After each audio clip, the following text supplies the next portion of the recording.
Fala, João! Beleza? E aí, Adrison? Aí, vamos lá, estamos no intervalo entre o fim da parte regulamentar, né? E a prorrogação. Mas vamos fazer, vamos lá. Um olho no peixe e um outro no gato. A televisão ali atrás está no jogo do Porto. Vamos assistir, pô. Estamos aqui. Estamos com os dois ao mesmo tempo. Vamos lá. Aceita aí.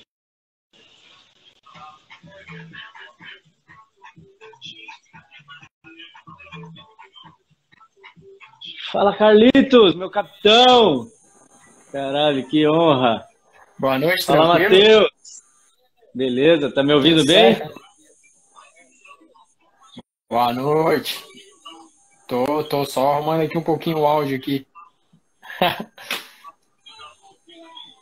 Deixa eu arrumar a internet aqui também. Só um pouquinho. Vou trocar. 3. Tá me escutando bem?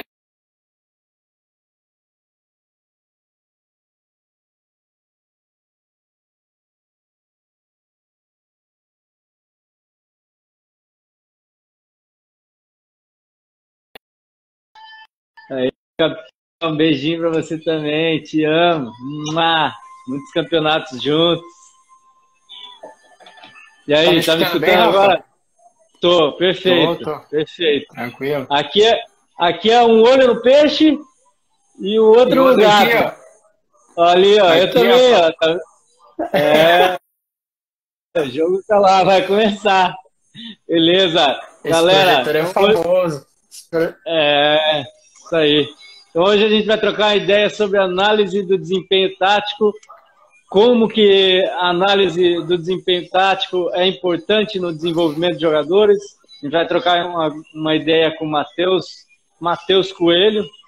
Matheus começou no futebol no Guarani de Palhoça, teve experiência nas categorias de base do Porto, do União, o que mais aqui? Polônia, Espanhol, Boa Vista, que nem extrato bancário do Bill Gates, não acaba mais esse currículo aí.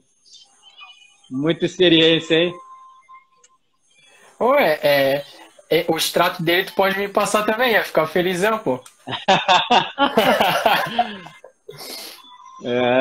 E aí, então, Matheus, vamos trocar uma ideia sobre as tuas experiências aí. Você sempre começou nessa parte de análise tática, mais na parte técnica também, como treinador, ou não? Começou em outra área, depois migrou para essa Eu área? acho que assim, Rafa, teve uma grande virada, assim, no sentido das ideias para mim, quando eu passei por uma disciplina da faculdade, aqui na UDESC, na época da graduação, com o professor Valmor, que passava um conteúdo sobre pedagogia do jogo, né, digamos assim. Uhum. E o Valmor, inclusive, fez mestrado e doutoramento na FADEUP também, então ele tinha um pouco das concepções novas, assim, né, e daí na altura eu fui bombardeado com aquelas informações ali, então algumas atividades que eu fazia foram mudando, e daí ele foi dando leve incentivo para quem quisesse fazer um intercâmbio para a FADEUP, porque a UDESC tem acordo bilateral, né? Então, em 2016 eu fui para a FADEUP, daí tive contato com o Boa Vista, fiquei com o Mr. Pedro Silva lá no Boa Vista, muito bom. E as ideias ali foram mudando um pouco, digamos assim, né? E daí chegou no que talvez hoje eu pense de forma mais consolidada, né? Sendo que a gente sabe que muda muito de uma hora para outra, é importante a gente estar se adaptando também. Muita coisa nova que aparece, né?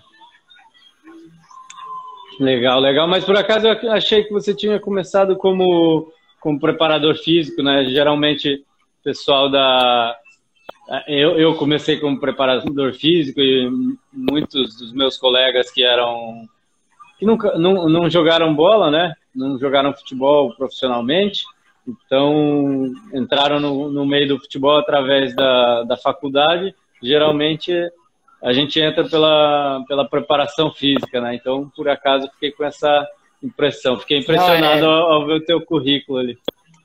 Não, mas na altura não foi assim. Não, eu nunca fui muito da área física, digamos assim. Eu reconheço a importância que dou todos os créditos de ser que é fundamental, só que nunca foi algo do meu estilo de ver. Eu não tenho domínio para assumir um cargo de preparação, isso eu assumo com propriedade, né? Então, posso dizer que tem gente mais capacitada do que eu. E daí, na altura, eu treinei os moleques na escolinha, depois as pessoas foram dando oportunidade para eu estar convivendo também. Então, só agrega, né, Rafa? Só agrega. Legal. E ali, na sequência do teu currículo, como é que foi essa experiência na base do Porto? Como é que você chegou lá? E depois o contato com a metodologia? Tem gente interessada aí na periodização tática. Já é a segunda live que a mesma pessoa pergunta, fala da periodização tática. Cara, eu não tenho domínio disso, então... Na altura, Rafa, eu acho que tu conhece bem o Luiz e o Daniel, os colombianos da FADEUP. A gente morou junto em Paranhos, então eles também trabalhavam lá na Dragon Force, então eles tinham o contato com o pessoal. Daí, quando eu voltei para o mestrado, a primeira coisa eu mandei uma mensagem para o Daniel e para o Luiz. Daí o Luiz falou assim, Matheus, vou te passar o contato do fulano de tal, na altura, né, que eu sei que hoje não está mais lá, mas um deles ainda está. E daí fiz uma entrevista, acho que isso foi bem interessante ressaltar, né? Eu passei por um processo de entrevista, eles questionaram questões desde o primeiro momento sobre a periodização tática, se eu tinha familiarização com o conteúdo, sobre os princípios, enfim. Falei também que o compromisso de estar ali era poder aprender mais, né? Porque a gente só vai aprender o que funciona de fato na prática. E daí foi mais ou menos nesse sentido e foi muito proveitoso. Porque as pessoas com quem eu tive também contato oportunizaram isso, né? Porque a gente tem que deixar bem ressaltado. Se a pessoa não dá oportunidade, o cara não aprende nada também. Exatamente. Assim, eu tinha dois motivos que me trouxeram aqui. O primeiro era o professor Júlio Garganta e tudo que ele fala e todos os cursos que ele dá e os trabalhos que ele já fez, já publicou. E o segundo era a periodização tática, aproximar um pouquinho mais, mas acabei, nesse meio tempo, acabei não aprendendo muito. E quais foram os teus motivos que te trouxeram aqui? O que as pessoas ou o conteúdo que mais te chamava a atenção? É que eu sempre fui muito questionador, Rafa, no sentido do porquê que acontecem as coisas. Daí, nessa disciplina que o professor Valmor, na terceira fase da graduação, ele bombardeava a gente com questionamentos. Por que tu manipula a estrutura do jogo? Por que tu manipula a função do jogo? Ele questionava muito isso. Eu falei, caraca, o que eu sei de jogo é muito restrito ainda. E daí eu comecei a conversar com ele, era o tipo de cara na aula que ele falava uma coisa, já levantava a mão e já ia pra trocação, assim. Daí ele pegava um dia... ele chegou a levar o Israel deu uma palestra pra gente na época da graduação, foi bem legal. E daí ele levantou essa bola. Né? Isso, ele levantou a bola e falou, pessoal, eu acho que aqueles que querem trabalhar com futebol, usa o convênio que a faculdade tem, pô. E daí eu já tava meio que de saco cheio de ficar em casa também. Depois quer saber, se os caras lá têm um conhecimento a mais, por que não?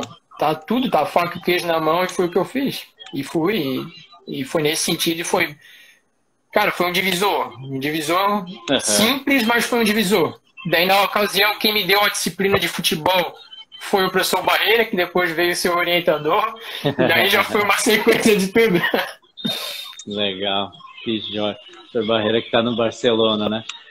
Então, vamos voltar aí à periodização tática. Como é que foi a convivência? O pessoal fazia uma formação? Conta mais sobre essa experiência no Porto lá e especificamente com a periodização tática. Eu achei bem interessante, Rafa, porque eu via muito a concepção teórica, assim, né? A gente percebe que ela é densa, envolve bem a complexidade que eles dizem, né? Só que eu tinha uma dificuldade um pouco para ver quanto que ia ser aplicável isso.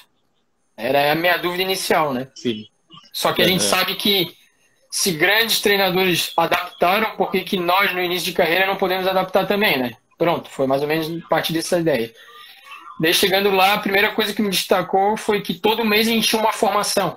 Toda segunda-feira de noite a gente sentava todos os treinadores. Treinador, adjunto, né, o auxiliar, todo mundo. E eram propostas atividades com a gente. Então, vamos fazer um exercício que seria voltado para o público de tal faixa etária e que o problema, a necessidade da equipe identificada é que tem problema na finalização das jogadas. Bem genérico, assim. E a gente ia discutir sobre aquilo ali. Desculpa. Tá do ponto. Não, mas vai ser assim, pô. Vai ser assim. E daí na situação eu fui vendo que muito do que é falado, ele é, digamos assim, mística. Percebe, Rafa? Então, a prática vai condicionando muito a atividade do treinador. E daí depois a gente teve formação no Dragão, a gente teve palestra com o Mister, a gente teve formações constantes assim que ajudaram eu, particularmente, a entender melhor o que seria, né? E daí o Thomas sabe bem, às vezes eu chegava no apartamento e falava, pô, Thomas, os caras estão, sei lá, muito teórico ainda. Daí a gente fazia umas discussões ali e para meio que absorver a ideia, né? E em contrapartida, algumas coisas que eu tinha, digamos assim, de cartas na manga, né? Eu queria fazer uma atividade ou outra, eu era chamado a atenção, ó, Matheus, dentro do nosso morfociclo, dentro daquilo que vocês estão tendo como necessidade da equipe, por que tu não faz isso em detrimento disso? Pô, fenomenal. Então, o nível de teoria e prática, tipo, aproximou cada vez mais. E daí eu fiquei bem satisfeito nesse ponto. Legal. Eu tive contato o primeiro contato com a periodização tática através do livro do Bruno Pivetti, né? Lá no Brasil. E gostei, achei que realmente aquilo era revolucionário, comecei a tentar colocar em prática, comecei a levar na cabeça. Eu trabalhava no futsal como preparador físico e daí peguei alguns jogadores ali já consagrados, internacionais, já ganharam Liga Nacional e sempre treinando de uma forma diferente. E eu tava meio bitolado, sabe? Não consegui fazer essa integração e apanhei bastante. Depois daquilo eu fiquei um pouco traumatizado e falei, olha, não sei bem, vou distanciar, vou deixar para quem sabe, sabe? Aí eu fui no primeiro congresso de periodização tática que teve na Faculdade de Psicologia. Eles trouxeram Victor Pereira, Luiz Castro, não sei se você participou daquele lá, desse congresso. Muito bom. O Bruno Pivetti também veio, o professor Vitor, né, fez a apresentação e fez o final, o fechamento. E assim, todos os treinadores top ali, né, eles foram... Vitor Pereira, acho que ele saiu do Porto, depois de ser campeão, acho que foi para a Alemanha, né? Não lembro se foi para a Alemanha. Liga Francesa, Alemã, né? E depois Luiz Castro também, e todos eles falaram aquilo que você falou. Eu fui para uma realidade diferente, tive que adaptar, tive que integrar um pouco do trabalho que eles faziam com o trabalho, e realmente eles foram achando esse meio termo ali entre a teoria da coisa, do método, e a prática que os jogadores já tinham conhecimento, cultura, né, cara? Eu lembro assim, depois teve um só assim, um destaque, teve um dia marcante que eu lembro como se fosse hoje. Aquele diazinho de chuva cretina e eu já queria chegar falando. E o Mister, o André Simões, é perfeito, sempre me deu voz. E daí, na altura, o coordenador técnico deixou eu terminar de passar a atividade em conjunto e me chamou. E daí ele contextualizou a fala dele, né? Matheus, é importante tu perceber que o que tu fala também vai atingir o atleta. Então, pensa a hora que tu vai falar, como que tu vai falar, se está adequado a tua entonação com o conteúdo do treino. Pô, eu falei, calma, não é porque eu acho que eu sei que eu vou chegar falando tudo. Tem um time, e daí a gente vai se adequando. E nesse sentido, eu sei que eu cresci na parte profissional. Assim, algumas coisas deixa a desejar, é óbvio, sempre falo isso. Algumas coisas o cara sempre fica desapontado, mas no restante, algumas coisas foram bem positivas. Legal. Então, e depois, quando você saiu de lá, foi para outras realidades? Depois você saiu da formação do Porto, voltou para o Brasil? É isso? Ou foi direto para a Espanha? No meio tempo fiz o estágio no espanhol, e daí anteriormente eu estava na Polônia, e daí cara, sou carudo. Daí eu estava caminhando, vi um campo muito grande, como se fosse um CT olímpico, assim, sabe? E vi que era uniformizado, certo? Daí eu falei, cara, isso aí é alguma categoria de base treinando. Daí eu entrei no CT e na ocasião tinha 2 senhores, daí eles quiseram tirar sarro de mim, falando que eu não... ele falou alguma coisa em alemão. Nada, eu já peguei e falei...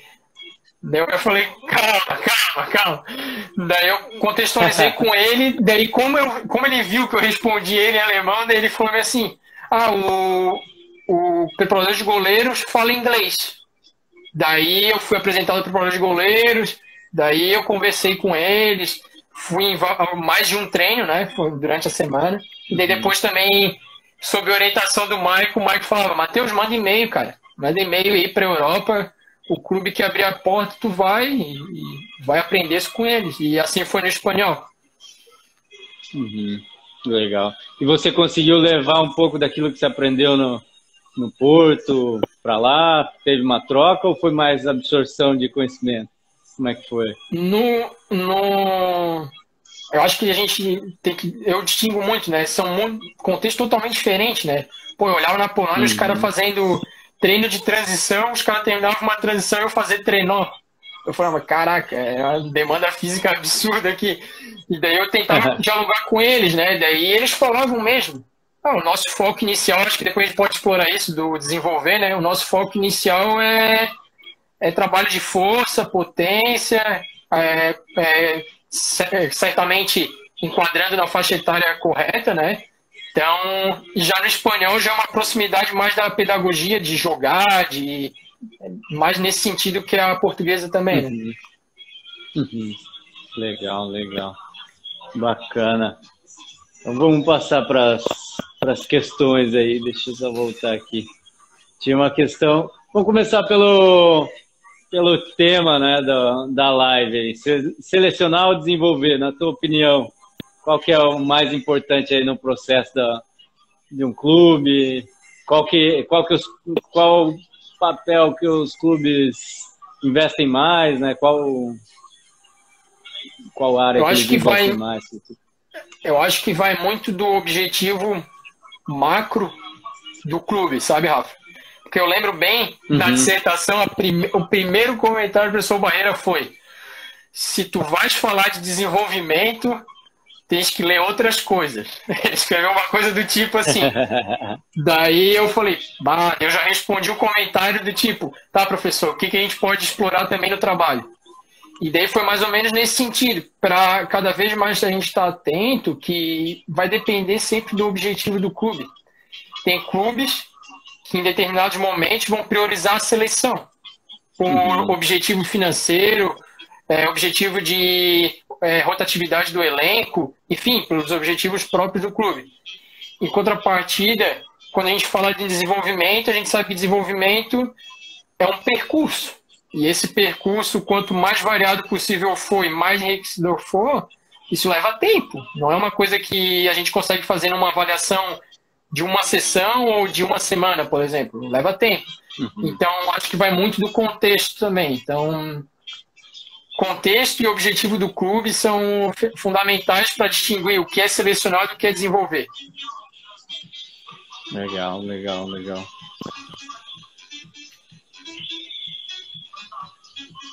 Deixa eu voltar aqui.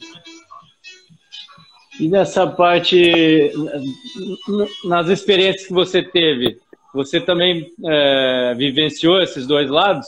De selecionar, passar por um processo de seleção, ver garotos que chegam para incluir o plantel, ou não? Você só estava na equipe da competição e não tinha contato com testes? Não, eu tive, acho que, experiências bem positivas. Para ter uma noção, Rafa, aqui no Guarani uma vez, logo quando eu entrei era estagiário, faltava gente para dar uma mão no profissional. Daí me deram uma prancheta, lembro como se fosse hoje. E vinha jogador profissional para fazer avaliação para o campeonato estadual. Uma prancheta na mão, Nossa. uma caneta. Matheus, eu quero que tu marque altura, peso, último clube, e tu vai pesquisar no computador se é isso mesmo. Registro de bid, né? Coisas bem simples, né? Então são exemplos. E outros exemplos que a gente tinha que selecionava o menino e a partir de todo um percurso semestral, anual, se atingia um outro patamar. Então, é um processo, eu gosto dessa palavra, processo. E o processo leva tempo. Selecionar, às vezes, é muito pelo subjetivo. Então, tem coisas que a gente consegue registrar, o peso, a altura ali, né? O cara bate o olho. Agora, determinadas coisas na avaliação se tornam muito subjetivas. Então, é muito complicado a gente dar um tiro certo. Então, acho que cada vez mais a gente se aproximar de alguns conceitos teóricos e alguns protocolos nos facilitem para dar uma assertividade maior para o treinador, para a equipe, enfim. Legal, legal.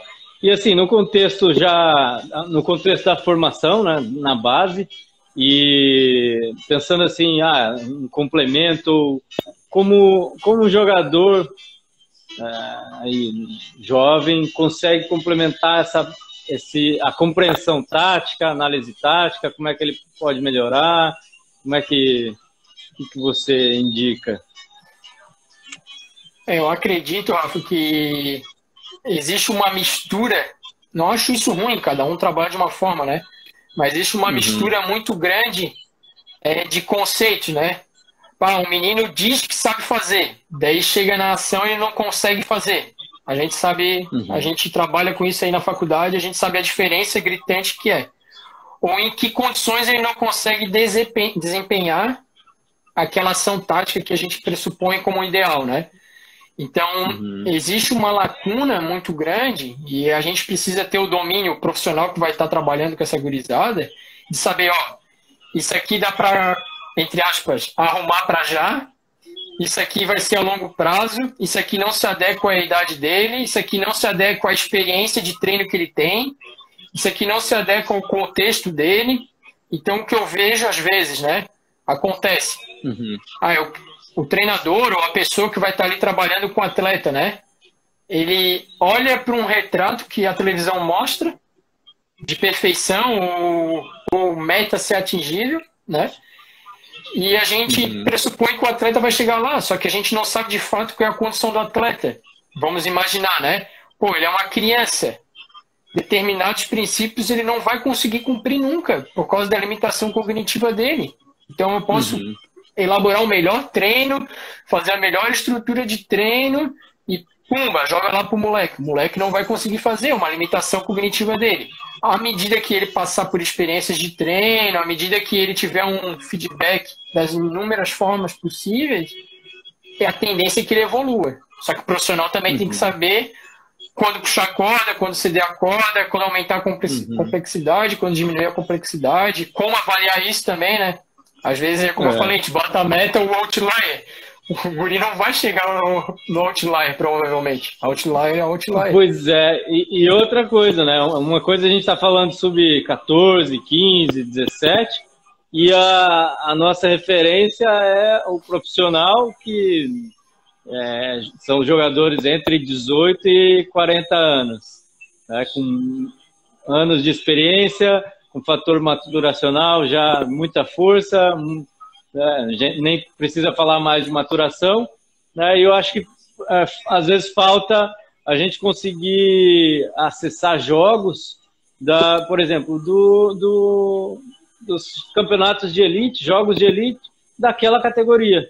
Se eu estou trabalhando uma assessoria com um jogador de 14, 15, 16, 17 anos, fazer análises táticas do top da categoria dele, né? Ou às vezes até de 3 níveis, né? Do top, primeira divisão, segunda divisão, terceira divisão, para poder fazer uma progressão, né? Olha, a gente está aqui, se a gente fizer o treinamento tático por posição, técnico por posição, ainda mais do que você faz no clube, a gente pode chegar aqui e daí depois, trabalhando um pouco mais, através de análise de vídeo, através de outras ferramentas que a gente pode usar, a gente chegar aqui, né? Mas uma escadinha um pouco mais tranquila do que a gente fazer a comparação do desempenho tático do menino de 14 anos com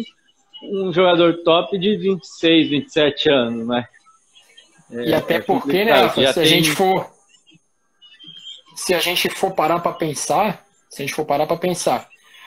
às vezes o menino ou a menina, né, ela declara que sabe fazer e até o gestual técnico dela é adequado, só que por inúmeros fatores, principalmente da maturação ali no caso, né, ela ou ele não tem força ainda de meter a bola ou fazer um sprint para fazer uma cobertura, um ato de recuperação. Pô, tu vai cobrar o atleta justamente por causa disso? Não, acho que tem que ter uma leitura do ambiente que tu tá ali e fazer essas adaptações. Eu gosto muito disso que tu falou. Eu vou comparar com o melhor? Não, acho que eu tenho que comparar com o melhor da minha categoria. Para isso eu vou precisar de um banco de dados, para isso eu vou precisar analisar, mas isso é também papel do treinador, faz parte. Tá aí o professor Maia que diz, né? Quem não registra, quem não analisa e quem não refaz a intervenção não é nada para mim. Fala do professor Maia, mas não deixa de ser verdade. É verdade. Então, mas uma coisa que a gente conversou, que eu conversei com o Vini, uma bola que o Vini levantou na live passada. Que às vezes o preparador, o treinador, tem 35 jogadores. Lógico, ele quer melhorar individualmente para melhorar o coletivo. Mas às vezes a correria é tanta, ele não consegue olhar com tanto detalhe cada jogador individualmente. Ele olha mais para o coletivo e acaba não conseguindo desenvolver isso individualmente. Aí, assim, pensando num trabalho, uma assessoria, complementar ao que o jogador faz no campo, né? O que você pensa? O menino treina 3 vezes na semana e joga uma vez na semana. Como a gente podia trabalhar isso, melhorar o desempenho tático-técnico do jogador? Eu acho que o Vini falou muito bem semana passada, Rafa, que é atacar as necessidades que, são para já, coisas que dá para resolver. Tem coisas que a curto prazo não vai dar para resolver e tem outras coisas que nem vale resolver, né? Isso a gente já bateu bastante. Agora, determinadas coisas são, assim, base. Então, aqueles princípios bem gerais de, tu estás observando, estás fazendo uma análise do vídeo. Tu percebe que teu time está com uma inferioridade numérica, né? Em determinado setor. Tu passa pelaquela zona e não vais fazer uma abordagem ali, isso é uma concepção geral do futebol. E a gente sabe que acontece muito isso ainda. Então, são coisas que precede o modelo de jogo da equipe, precede coisas mais específicas, mas com certeza vão ajudar ele a desempenhar melhor naquilo que é o jogo coletivo dele, isso é fato. Então, a gente tem amigos semelhantes que trabalham em clubes e eles às vezes nos relatam. São coisas tão pequenas que fazem tanta diferença que às vezes tu faz o recorte do vídeo individual do cara, mostra pro cara, velho, olha aqui, por que tu não fez a abordagem aqui nesse setor de inferioridade? Tu tinhas que ir ali, E às vezes o cara, sei lá, daí a gente vai ter que partir da contextualização também, né? Sei lá, às vezes aconteceu momentaneamente. Se é momentaneamente, talvez seja mais fácil de corrigir. Às vezes, como alguns pesquisadores falam, né? Será que é um déficit ocular do cara? Não sei. Vamos ter que aprofundar ali. E acho que a assessoria ajuda muito nisso. Aham, legal. Às vezes, nesse caso específico que você falou de abordagem defensiva, às vezes é conforto, né? Ui, quase gol do Juventus. Tá bom o jogo aqui, a última parte tá boa. Mas às vezes é conforto, né? Ah, não vou fazer pressão porque eu arrisco levar um drible, vai ficar feio, vou ficar com vergonha, então é melhor manter distância. Só que daí você acaba dando espaço para o jogador decidir de outra forma. Eu queria dizer, às vezes a gente tem que... Eu sempre ouvi muito que a gente tem que atacar. Não estou dizendo isso. E daí depois, por um bom período, ficou a gente tem que defender. Não, acho que a gente tem que achar um equilíbrio, porque todos os princípios, sejam eles gerais, operacionais, fundamentais, os modelo de jogo que o treinador quiser, eles visam ter um equilíbrio das ações. Ponto. E daí algumas coisas que são muito, muito distantes, pimba, o treinador e o analista têm que ir em cima, a assessoria em conjunto deve ir em cima, porque o que a gente sabe é fato. Isso que o que eu vou falar agora é fato. O cara de elite, ele não é só top taticamente ou top fisicamente. Não, ele... Acho que vai sair gol. Peraí. Foi gol? Aqui acho não saiu ainda. Acho que foi. O vizinho já gritou. Vamos ver. Gol! Foi gol. Boa! É. Boa. Gol do Porto. Acho que passou. Agora, acho que encerrou. Boa, legal demais. Muito feliz. Então, voltando. E é nesse sentido. Então, acho que a gente tem que perceber, enquanto treinador, assessor de consultoria, aquilo de fato que a gente vai conseguir estar ajustando. Porque uma palavra que eu escutei muito aí na FADEUP também foi: Matheus, distingue muito bem o que é eficiência de eficácia. A gente não vai conseguir aliar a melhor coisa com a melhor situação. Então, é sempre um ajuste. O Vini tá doidão já ali, ó. Tô vendo. Tenha calma, pá. Boa. Então, deixa eu aproveitar o break ali. Mas você não acha que... É que às vezes a gente trabalha um pouco separado, né? O que é físico, o que é tático, o que é psicológico também. E eu acabei quase abordando essa questão aí do psicológico, da confiança. Às vezes o garoto ou o jogador, né, não tem tantos minutos, não joga tão frequentemente. Ele fica...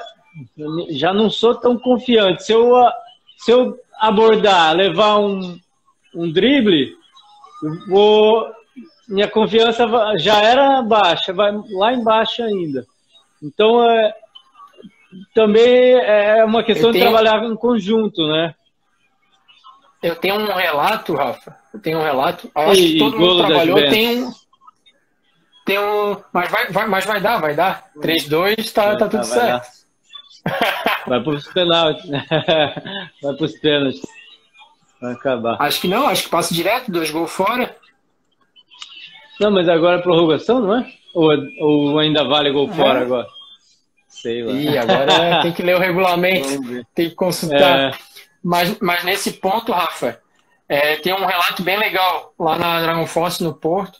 Tinha um menino, tá, que ele era destro, e as ações técnico-táticas dele com a perna direita, para a categoria dele, ele era top. Só que as ações técnico-táticas para o lado oposto, ou seja, quando tinha necessidade de usar a perna esquerda, a confiança dele era inferior. Porque quando a gente fazia um trabalho com uma complexidade menor e com uma exigência de demandas menores, ele sempre conseguia performar legal. E daí foi um trabalho bem interessante do pessoal ali que estava junto ali, porque a gente começou a dar isso aí que tu falou, da confiança, e determinados gestos técnico-táticos dele começaram tumba, sair. Então isso é desenvolver. Isso eu lembro que foi tipo, a época começou ali em setembro, né, final de agosto, ele começou a fazer isso em tipo janeiro, fevereiro. Então, a gente sabe que a criança tem a capacidade de mudar mais repentinamente os gestos dele do que um adulto já consolidado, mas é trabalho, e é trabalho do treinador como que vai fazer isso, como que vai trabalhar isso, quando que vai dar confiança, quando vai exigir que em vez de ele usar a perna esquerda, ele continue usando a direita para não comprometer a equipe, enfim, é todo um trabalho de desenvolvimento. Legal, legal. E você começou a falar dessa parte tática, parte técnica aí. Um colega colocou a pergunta ali, qual a importância do treino analítico? E aí, manda essa bomba para você. Eu acho que sem parte teórica agora, tá, Rafa? Sem parte teórica. Vamos pro que é o treino dia a dia. O pessoal sente muita confiança em fazer a repetição pela repetição. O pessoal sente confiança. Então, no ponto da confiança, Agora, em contrapartida, a gente cada vez mais está aí o artigo do prof. João Ribeiro de sábado, dizendo da repetição com qualidade, né? Eu vou repetir, mas com que qualidade eu vou fazer essa repetição? Então, o analítico eu não consigo desassociar da minha prática. Porque tem menino que vem pedir para mim, já aconteceu, acho que com todo mundo isso, professor, eu posso dar mais uns 5 chutinhos? Treino analítico. Não, vou dizer o quê? Ele não vai estar aperfeiçoando determinadas coisas? Vai, claro que vai, a gente não tem como dizer não. Em contrapartida, a gente sabe que quanto mais a gente variar esses estímulos do treino analítico, melhor. Se a gente vai conseguir sempre fazer isso, eu acho que a rotina de treino e jogo condiciona muito isso. Sabe? Pô, às vezes a gente quer, mas não, a demanda não permite. Então é mais fácil ali, beleza, vamos fazer isso e toca a ficha. E a gente, se a gente lembrar assim, futebol de rua ou como que os craques se desenvolveram, muitas vezes era futebol de rua ou também pegava uma bola e estava sozinho ali, ele contra o cachorro, ou ele sozinho fazia um treino e assim, quem olhasse de fora, eu acho que vai muito da imaginação do jogador, né? Porque muitas vezes ele fala, olha, ele está fazendo o que você está fazendo? Você está jogando sozinho? Não, estou imaginando uma jogada ensaiada que a gente faz no clube. Só que eu consigo fazer só a parte final porque falta a movimentação do outro jogador, mas na cabeça do menino, do jogador, ele tá no jogo. Ele tá vendo a movimentação, ele tá no... Estado de jogo, né? Estado de jogo. Exatamente. Então, eu acho... E eu coloquei a foto do Cristiano porque todo mundo fala que ele é o que mais trabalha. O primeiro a chegar no clube é o último que sai e muitas vezes está sozinho para fazer o trabalho. Mas e aí, como é que tá o estado de jogo dele? Lá em cima, tá lá em cima, que eu acho que a gente sabe o que é... Claro! É que às vezes, eu acho que é como eu falei no início da mística da periodização tática, né, Rafa? Cria-se uma mística do que tudo que é atual é melhor que do passado. Às vezes cria essa mística, né? E a gente sabe que as coisas aconteciam sem ter uma, digamos assim, uma sistematização, uma programação, mas as coisas aconteciam. E hoje, com a capacidade de a gente registrar, se informar, melhorar, se capacitar, a gente começa a notar isso e começar a dizer que o menino repetir, não vai acontecer nada. Acho que não é bem por aí. Eu acho que a gente não tem, seria leviano da nossa parte dizer não influencia, não aumenta a performance. A gente não sabe. Os estudos ainda vão desenvolver mais isso. Não, e outra, né, para você desenvolver uma habilidade diferente ali, um elástico ou uma bicicleta, imagina que... Às vezes, eu lembro quando eu era criança, eu deitava no colchão da cama e ficava lá.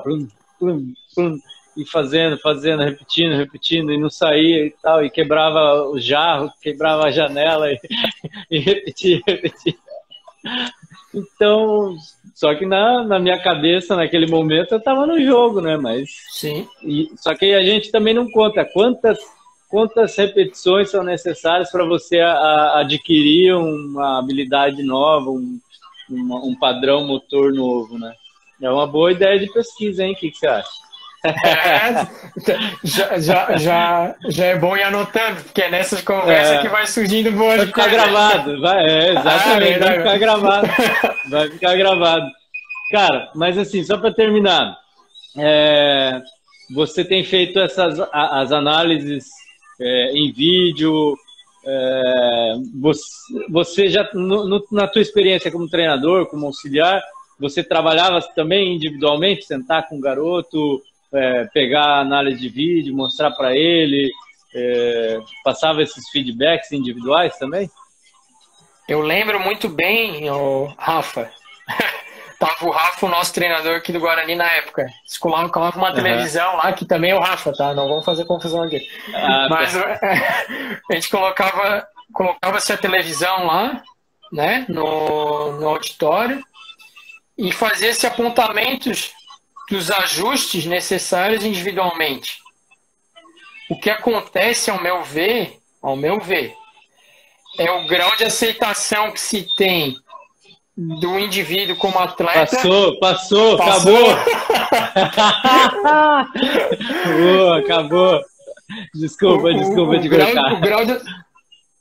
Não, vamos tocar ficha. O grau de aceitação do menino e o poder de persuasão nosso de chegar no menino e falar, seguinte, isso aqui é importante, tá retratado no vídeo. Eu lembro bem que o Rafa falava assim, tá no vídeo, pô. O vídeo tá aqui, tu não fez, não tem, tá ali, tá a prova concebida ali. Então, vai muito do processo de analisar, observar, ver o que vai intervir bastante. Eu acho que, assim, Rafa, tem uma lacuna, porque os clubes não conseguem preencher isso individualmente. Não dá, a demanda é muito alta, a gente ouve cada vez mais isso. A análise coletiva, setorial, intersetorial, grupal, até dá. Mas a correção individualizada, falta tempo, falta condições humanas de o cara conseguir trabalhar isso. Eu digo o cara, o atleta, no caso, né? Então, vai muito de ele buscar, o clube também dá suporte para isso também, eu acho importante. Não adianta o clube dizer, não, isso aí não faz sentido, não sei o quê. Não, onde ele está inserido também tem que remar a favor. Acho que todo mundo tem que pegar no barco e ir para o mesmo lado. A gente vê cada vez mais os profissionais investindo no personal trainer ou até em materiais ali para poderem fazer o complemento em casa. Não lembro quem falou acho que foi o Semedo, uma entrevista do Semedo falando do Messi. O Messi não treina falta no dia a dia, mas será que ele não faz isso como complemento em outra sessão, em outro lugar, para a perfeição que ele bota nas cobranças de faltas, né? Então, mas assim, tirando esse exemplo, a gente vê cada vez mais os jogadores profissionais investindo, né, vamos dizer, numa assessoria, né, nutricional, física, tático-técnica. Você acha que isso também é importante ou acho que é um exagero na formação? Quem está pensando assim em ser jogador e investir na carreira de jogador? Eu acho que quem está por trás, nesse caso, eu vou dizer a parte social, parental, e o profissional que vai estar envolvido tem que ser muito honesto com a criança e com aqueles que estão envolvidos com a criança. Porque tem coisas, como eu disse, que valem a pena e são possíveis correções, e tem coisas que não acontecem mais. Então, às vezes, o que eu percebo, né?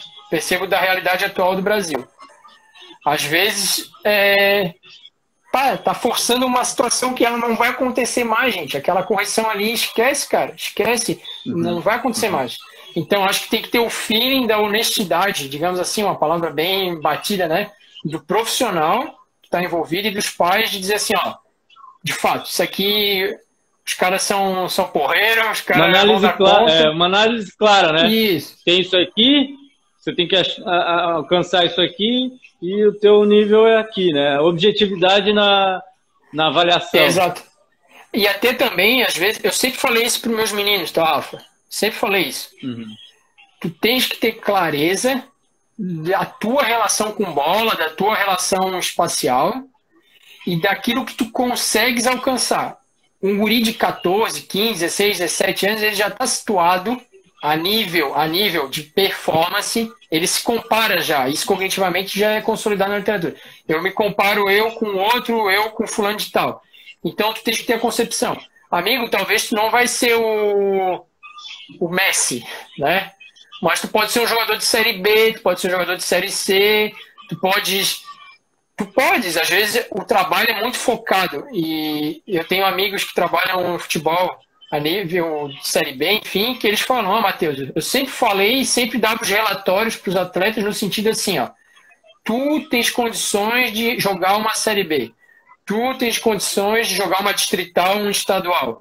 Fazer esse apontamento para o menino, claro, sempre com aquela conciliando a parte psicológica, né? Tu pode, aquela cena que a gente já sabe que também é bem importante, mas deixar clareza. Porque eu acho que vender uma ideia para uma criança, para um pai e para uma mãe que às vezes tem dificuldade financeira, vender uma ideia que ele vai ser o craque que vai resolver a vida da família, eu acho que também às vezes pode ser muita sacanagem.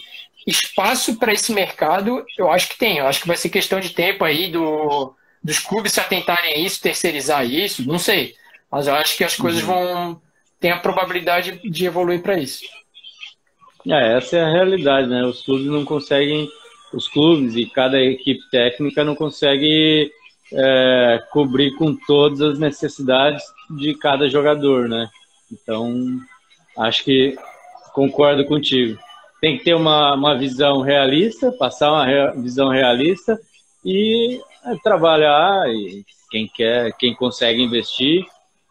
E também, né, Rafa, eu só acho que uma coisinha que é importante, uma das conclusões que a gente tirou da revisão sistemática nossa, que às vezes a gente acha que consegue avaliar e promover questões táticas em seleções, processos de seleções, e aí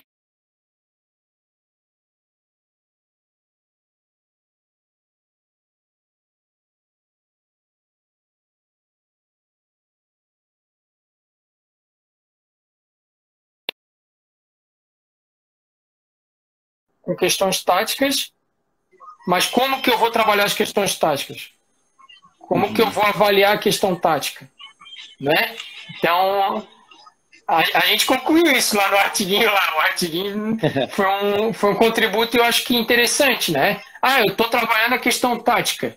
Às vezes fala de peito aberto, né? Não sei, cara, não sei. Como diz o mexicano, mas será que está fazendo efeito? Exatamente.